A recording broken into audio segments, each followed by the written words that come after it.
What, eh, George? Okay, Mr. Potter.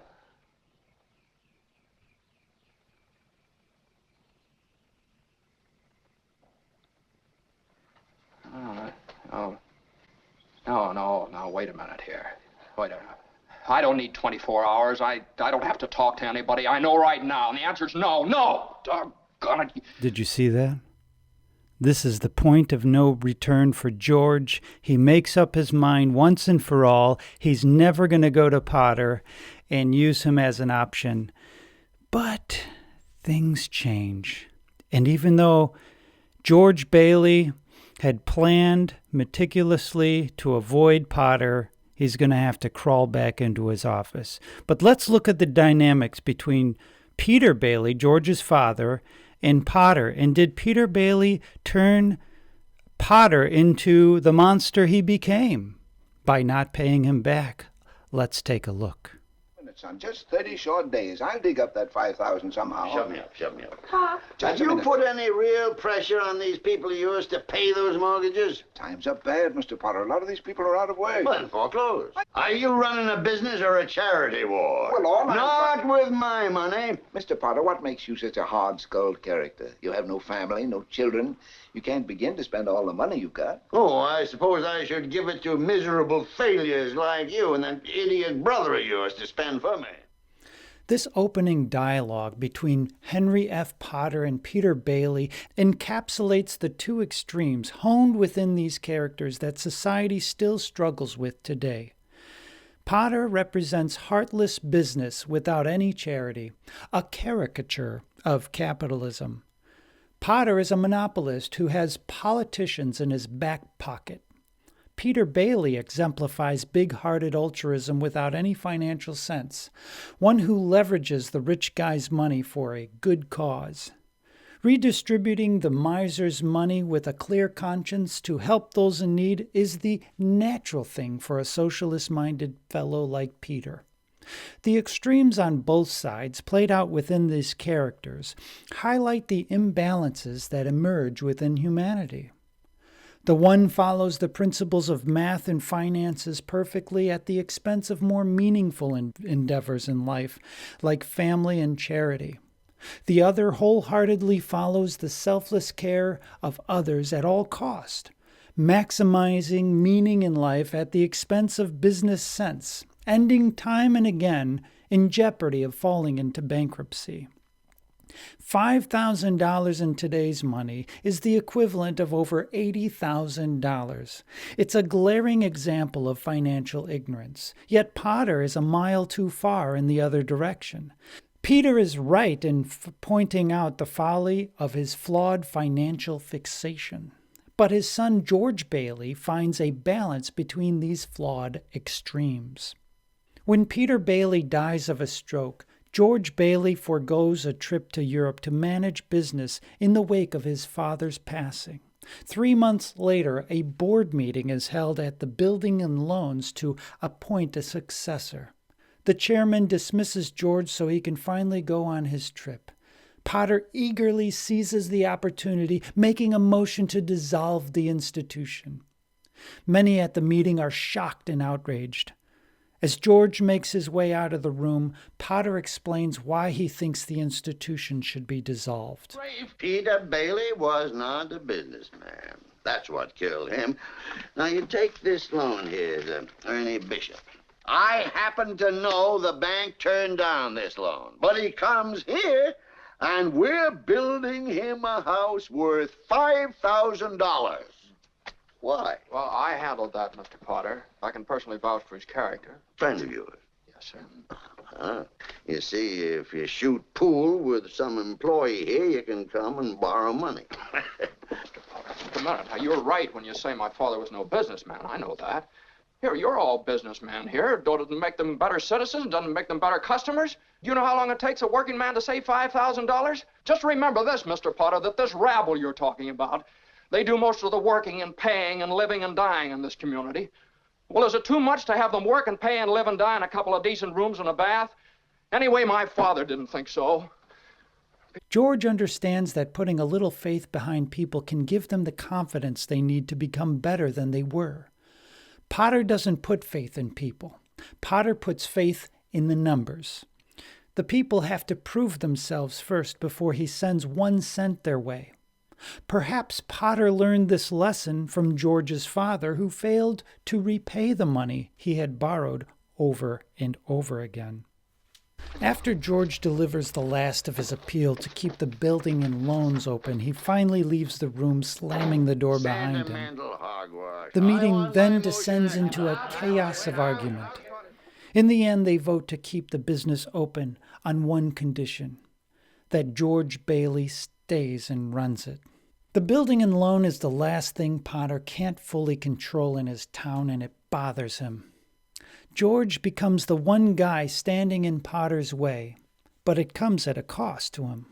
George has to postpone his dreams again and again, and ultimately sacrifice them completely in order to save the town from Potter's strict, heartless control. George's dreams are postponed upon his father's death. They're postponed again so his brother can go to college for 4 years. Again, just before he goes on his honeymoon, when Potter concocts a mischievous plan to cause a run on the bank with a rumor he himself fabricates. Another example of Potter's poor, premature timing. George runs back to the old billing and loans, saving its permanent close with all but $2 of the money for his honeymoon. George's dreams to build skyscrapers and travel the world slowly suffocate until the hope of them dies a quiet whisper of the past. Although he never realizes his worldwide ambition, he pours his efforts and talents into building his late father's business. It thrives, becoming a much superior alternative to Potter's slums. The movie shows a scene where the pharmacist that George used to work for as a child was breaking ground on his new home. Several people were there to celebrate. The movie cuts over to Potter. Potter's rent collector points out all the new developments, showing that 90% of the new tenants, suckers as he calls them, used to pay rent to Potter. Look, Mr. Potter, it's no skin off my nose. I'm just your little rent collector. But you can't laugh off this Bailey Park anymore. Look at it today. Dozens of the prettiest little homes you ever saw. 90% owned by suckers who used to pay rent to you. Even though they know the Baileys never made a dime out of it. You know very well why. The Baileys were all chumps. Every one of these homes is worth twice what it cost a building and loan to build. George is winning because he maximized demand by reducing profit margin without violating financial principles. He took a minimal salary and poured all the money back into helping people get into new homes. This is what business with a heart looks like. There was a lot of room for profit margin, but that would limit the amount of people who could afford to live in the homes. I personally wouldn't go all the way to no profit like George did. I would find somewhere in the middle and maximize my own salary. But George is a lot like his father, not really helping himself all that much. Bailey family's been a boil on my neck long enough. His now wealthy friend coming into town reminded him of all the money and freedom he could have had. Practically living George's dream, yet George can't even leave town for a brief Florida vacation. Despite his success in town over Potter, it still bothers him deep down inside that he gave up his own dreams.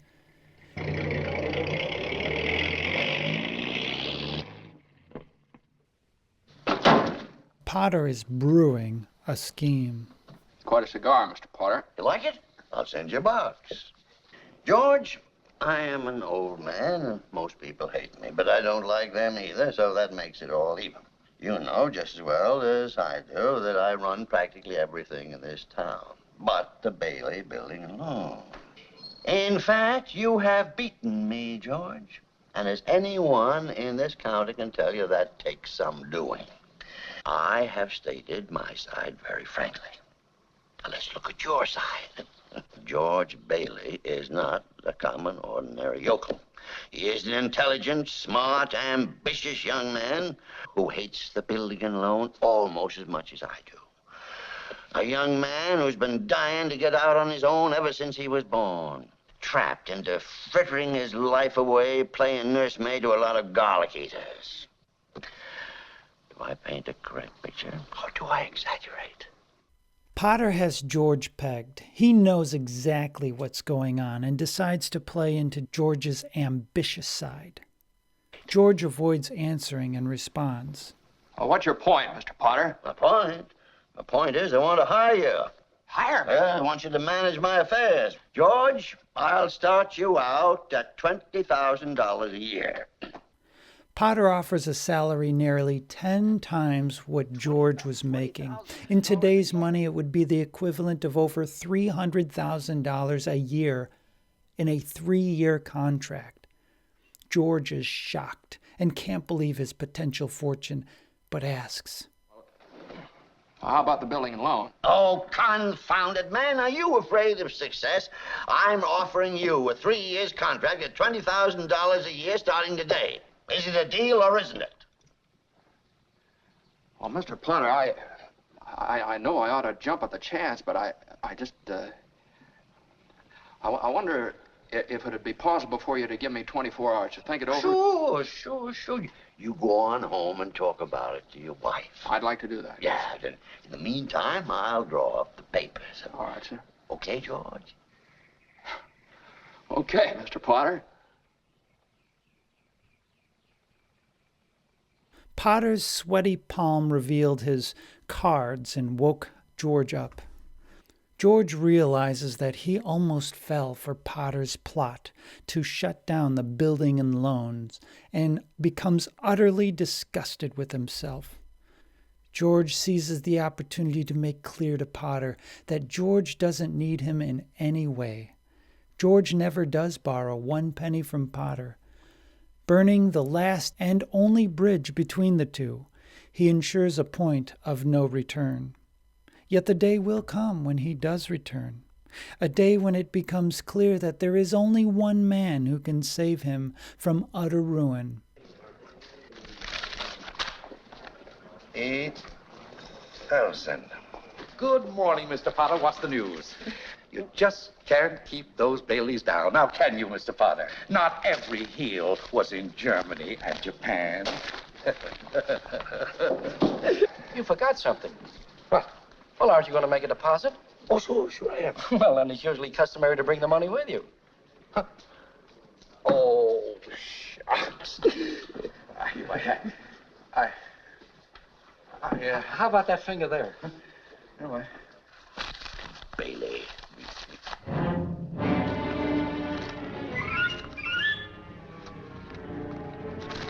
Take me back there. Hurry up.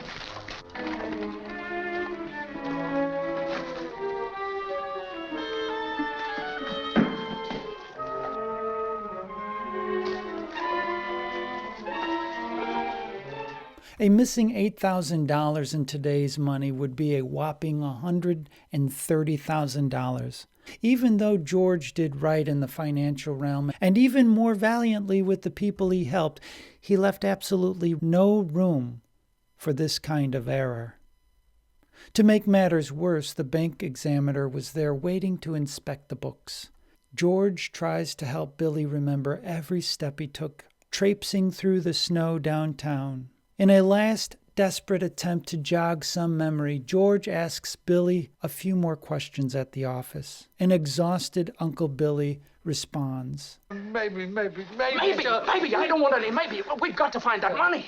I'm no good to you. Uncle Billy, look, do you realize what's going to happen if we don't find it?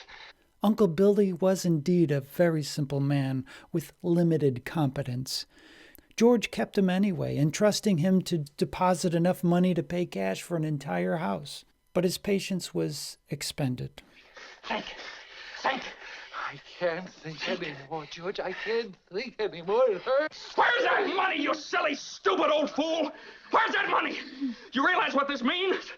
It means bankruptcy and scandal and prison. That's what it means. One of us is going to jail. Well, it's not going to be me.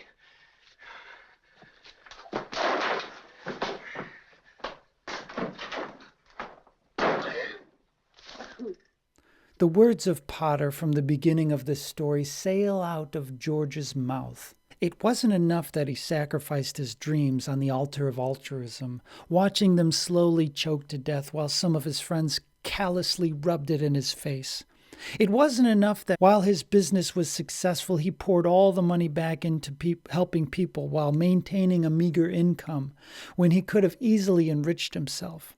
On the grave of his cold, dead dreams, his life was rapidly turning into a nightmare. George sees his end very clearly, and the way out is closing fast. There's only one man who can save him now, and it's the one man he hates with all of his being. But George swallows his pride and crawls into Potter's office. Please help me, Mr. Potter. Help me, won't you, please? Can't you see what it means to my family? I'll pay any sort of a bonus on the loan, any interest. If you still want the building and loan, George, could it possibly be there's a slight discrepancy in the books? No, sir, there's nothing wrong with the books. I've just misplaced $8,000. I can't find it anywhere. You misplaced $8,000. Yes, sir. Potter finds himself in just the position he's always wanted to be in. Gloating, he responds, I've suddenly become quite important. George already offered the building and loans on a silver platter, but Potter isn't going to settle for that now. He's got George over a barrel, and he's going to dunk him hard. Look at you. You used to be so cocky. You were going to go out and conquer the world. You once called me a warped, frustrated old man. What are you with a warped, frustrated young man? Miserable little clerk crawling in here on your hands and knees and begging for help. You're worth more dead than alive. I'm going to swear out a warrant for your arrest. Misappropriation of funds, manipulation, malfeasance. All right, George. Go ahead. Go ahead. You can't hide in a little town like this. George sees only one way out now. He spirals into despondency, visiting the bar and drinking himself into oblivion. He then drives drunk and runs his car into a tree. Staggering down the street, he's nearly hit by a truck. He stumbles onto a bridge and prepares himself to end it all. Meanwhile, the town is abuzz, raising money for George upon hearing the rumor of what happened. George does, in fact, have equity that no accountant can record, no books can reflect, and no vault can hold. It opens a door that can't be closed, a door of gratitude, a door of reciprocity. His selfless sacrifice has been accumulating compounding interest, dividends, and equity in ways neither George nor Potter realized. He is sustained by the fruits of his labor, from the sprouts he had nurtured, from the seeds he had sown. The echoes of his generosity over a lifetime reverberate back to him in a way neither his selflessness nor Potter's selfishness could anticipate. Patron after grateful patron dumped piles of money they had saved over the years on a table in George's house. George Bailey's nightmare of bankruptcy and incarceration is fully dissolved into a vat of wealth he unwittingly accumulated. A fortune of wealth built by the brilliant balance of a heart with a brain. That Merry Christmas, have a Happy New Year, like and subscribe, and come see me in my next video.